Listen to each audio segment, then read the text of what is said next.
Merci. Ça, c'est la deuxième partie de l'enseignement sur la vision, de la petite exhortation sur la vision.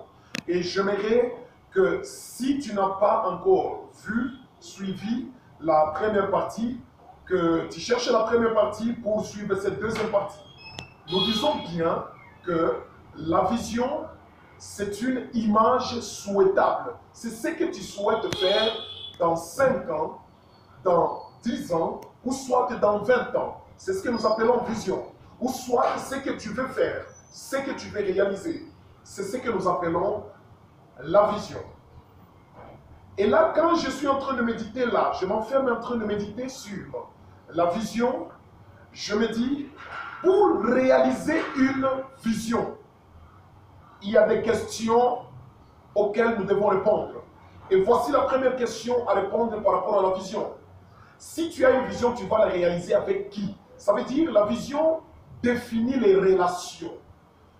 Je vais me ressourcer dans la Bible, dans Genèse, au chapitre 1er, le verset 26. La Bible dit, Dieu dit, faisons l'homme à notre image. Quand Dieu dit, faisons l'homme à notre image, vous voyez, il veut réaliser quelque chose. Il veut faire un projet. Ce projet-là, c'était la création de l'homme. Mais pour créer cet homme-là, il dit, faisons. Faisons veut dire moi et les autres. C'est-à-dire, il y a des grandes visions que tu ne peux pas réaliser seul. Tu dois chercher des gens avec qui tu vas réaliser cette vision-là.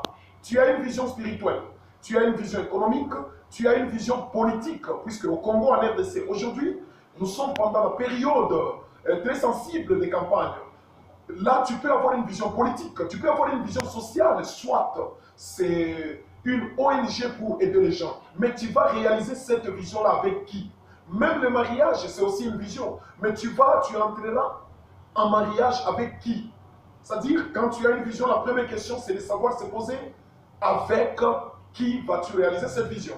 Et voici la deuxième question. Lorsque Dieu a dit, faisons l'homme à notre image, la deuxième préoccupation de Dieu, c'était avec quoi je vais réaliser cette vision. C'est-à-dire, tu dois te poser nécessairement la question de savoir, même si tu as une vision, ce n'est pas la finalité. Tu dois savoir avec quoi. Quels sont les matériaux que tu vas utiliser pour construire cette vision-là, pour matérialiser la vision. Puisque pour Dieu, il n'y avait que deux matériaux. Il y avait le souffle et il y avait la poussière pour créer l'homme. Le souffle et la poussière.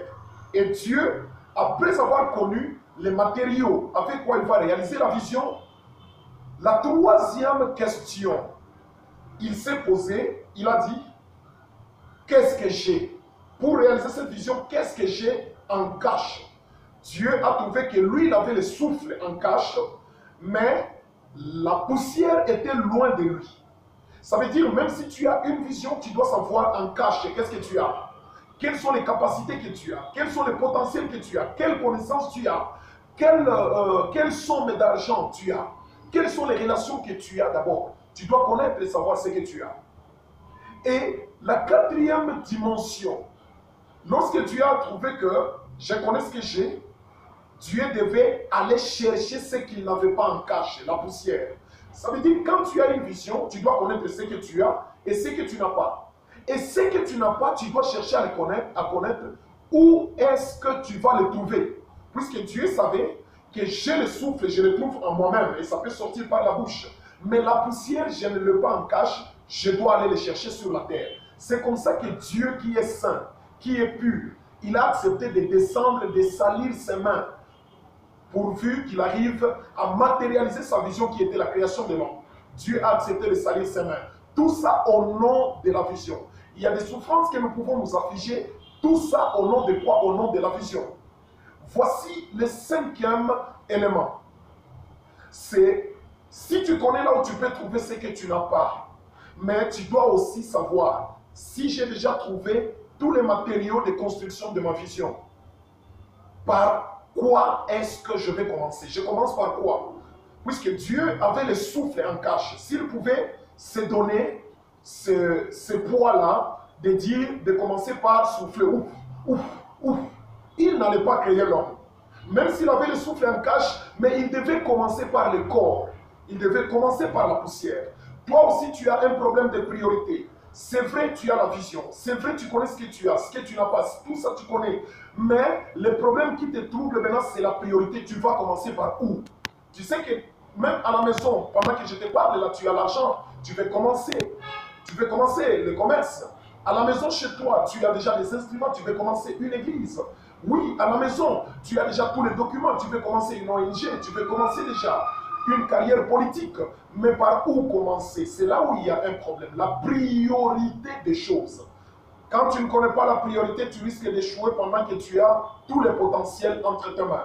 Cherche à connaître par où est-ce que tu vas commencer. Voilà pourquoi Dieu même, il priorise en disant, cherchez premièrement le royaume des cieux et le reste vous sera donné. Vous voyez, chez Dieu, il y a la notion de priorité. Il savait avec quoi il va commencer.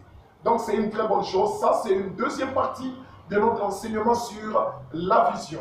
Merci beaucoup. Si vous voulez nous contacter, c'est Prophète Paul Kaloumé. Vous avez besoin de me contacter, c'est au plus 243 99 87 77 253.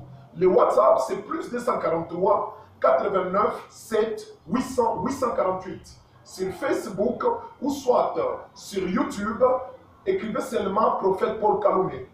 Et je vous rappelle, si vous avez besoin de soutenir cette grande vision que nous portons, qu'on appelle la famille Chandelier, ne manquez pas de nous appeler à ce numéro-là. Nous allons vous orienter comment vous allez procéder. Merci beaucoup, que Dieu vous bénisse.